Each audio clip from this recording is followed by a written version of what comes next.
बांदा चित्रकूट मंडल में उत्तर प्रदेश भाजपा सहयोग एवं कार्यकर्ता सहायता प्रकोष्ठ के प्रदेश सह संयोजक जितेंद्र ओझा ने सर्किट हाउस में देर रात पत्रकार वार्ता के माध्यम से कहा कि माननीय उपराष्ट्रपति धनखड़ जी एक अच्छे व्यक्ति है, लेकिन वह विगत दिनों राजनीति से प्रेरित हो चुके थे, जो कि ऐसे पद पर पदासीन होने के बाद ऐसी सोच रखते हुए एक बेहतर सरकार को गिरने की कुंठित मानसिकता से ग्रसित होकर उनका ये कार्य अविश्वसनीयता को दर्शाता है, जिसका दंड उन्हें पद से मुक्त कर देना पड़ा। देश की गुट की तरफ बढ़ रहा है और अब तक जितने भी सरकार आई, इस सरकार ने देश को 11 नंबर से चौथे नंबर पर लाकर खड़ा कर दिया, फिर भी भीतर घात करने वाले महत्वपूर्ण पदों पर बैठकर भीतर घात करते रहे, जिसके परिणाम स्वरूप इनको हटाने के अलावा कोई और रास्ता सरकार के पास नहीं था। एक अच्छा व्यक्ति कब बदल जाए, उसकी मानसिकता कब विपक्षियों द्वारा हैंग कर लिया गया, इस बात को समझना बड़ा ही कठिन हो गया, क्योंकि धनखड़ वाकई अच्छे नेता है, लेकिन विपक्ष के बातों में आकर सरकार को गिरना चाहते थे, जो कहीं से ठीक नहीं है। ऐसी बातें मीडिया में भी प्रसारित की गई। उपराष्ट्रपति पद की गरिमा को देखते हुए उन्हें साइड करना ही एक रास्ता था, क्योंकि राष्ट्रहित सर्वोपरि है।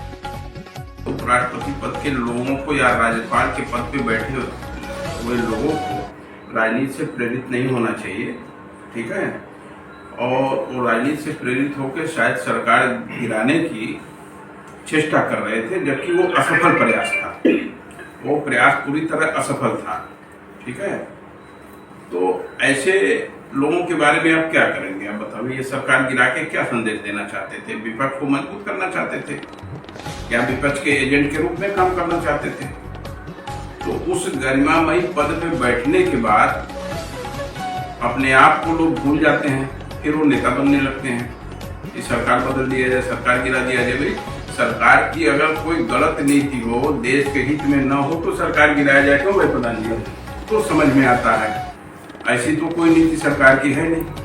तो जब सरकार की पॉलिसी क्लियर कट है, देश अटल जी की फील गुड योजना की तरफ अग्रसर हो रहा है, ठीक है, तो फिर इस तरह की चेष्टा नहीं करनी चाहिए। तो गलती तो वहीं से है, कहीं न कहीं से मामला लीक हुआ। आप बताइए, उस पद पे बैठने के बाद आपको नेतागिरी तो नहीं करना चाहिए, नेतागिरी नहीं करना चाहिए। पद की एक गरिमा होती है। तो उपराष्ट्रपति के पद पे बैठे हैं और आप इस तरह का चक्कर रच रहे हैं, तो ठीक नहीं है। तो उसमें हम बहुत ज्यादा कुछ नहीं कहना चाहते हैं। ऐसा मीडिया के सूत्रों से मालूम हो, आप लोग ही सूत्र हैं, आप लोग ही बताने वाले हैं, ठीक है। हम तो श्रोता हैं और हम नेता कहाँ, हम तो कार्यकर्ता है। देखिए, अपने सारे भाइयों के साथ बैठे हैं, सारे भाइयों के साथ बैठे हैं।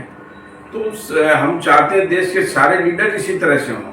गनर वनर लेके जो लीडर चलते हैं उनको नहीं चलना चाहिए। गनर लेके कौन चलता है? चोर चलते हैं। 2 गनर हमें अलाट है, हम तो कभी नहीं लिए, हम तो कभी नहीं लिए। हम आरआई को हमेशा महीने में लिख के दे देते हैं, भाई हम अपने रक्षा की जिम्मेदारी स्वयं लेते हैं, हमको क्या खतरा है? आप बताएं। ये प्रधान जी बैठे हुए हमारे भाई हैं, ये सामने प्रधान जी बैठे हमारे भाई हैं, हमारे भाई हैं, जनप्रतिनिधि हैं यहाँ के, इनके चाचा विधायक हैं, हमको क्या खतरा है भाई? बताइए। हम आप जानते हैं एक चीज हमारा, कि हमने कभी लाइसेंस की पैरवी नहीं की शस्त्र के। जितने लोग आते हैं, मैं पहले कह देता हूँ, काम की बात कीजिए, शस्त्र की लाइसेंस की बात हमसे न कीजिएगा, क्योंकि मैं उसके बहुत खिलाफ हूँ। नेता को शस्त्र उठाने का अधिकार नहीं है, वो तो जो उठा रहे वो नेता कहाँ है? आज जितने चोर, माफिया, गुंडा, डकैत थे और जो नाचने वाले थे, वो लीडर हो गए। सारी पार्टियों की यही कहानी है, चाहे भारतीय जनता पार्टी हो, चाहे सपा हो, बसपा हो, कांग्रेस, सबकी एक ही कहानी हो गई है। राइफल, बंदूक और लंबी गाड़ी, ठीक है, और करप्शन, कौन कितना बड़ा करप्शन कर रहा है, ठीक है, उसी हिसाब से उसको टिकट मिलता है।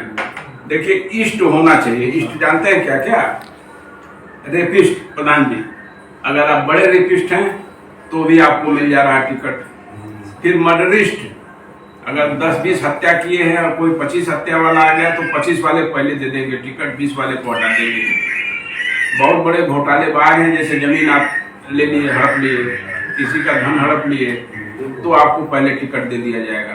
तो आज चाहे भारतीय जनता पार्टी हो, कांग्रेस हो, बसपा हो, सब में गुंडे और माफिया विधायक बन के बैठे हुए हैं और दुष्चरित्र हो। अपने चरित्र को आपने बेच दिया, पैसे से टिकट खरीद लिया, तो भी आपको विधायक बना दिया जाएगा, ठीक।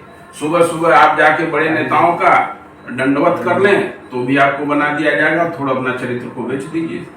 ये 5-6 सूत्र है 5-6 सूत्र है। आप बताइए, पूर्वी उत्तर प्रदेश की बात करता हूँ मैं, पूरे प्रदेश की बात करता हूँ, क्या हमसे ज्यादा कोई जनप्रतिनिधि काम किया है किसी क्षेत्र में? लेकिन हम अपने पिता के अलावा किसी का पांव नहीं छुए, और गुरु के अलावा, ठीक, या तो ईश्वर के चरणों में। चौथा तो मैं कहीं नतमस्तक नहीं हुआ और न होऊंगा मरते दम तक। ठीक, मैं कल्याण सिंह जी के साथ रहा हूँ, केसीनाथ त्रिपाठी जी का बैच है, कलराज मिश्रा जी का हमारा बैच है, हम एक साथ राजनीति किए हैं।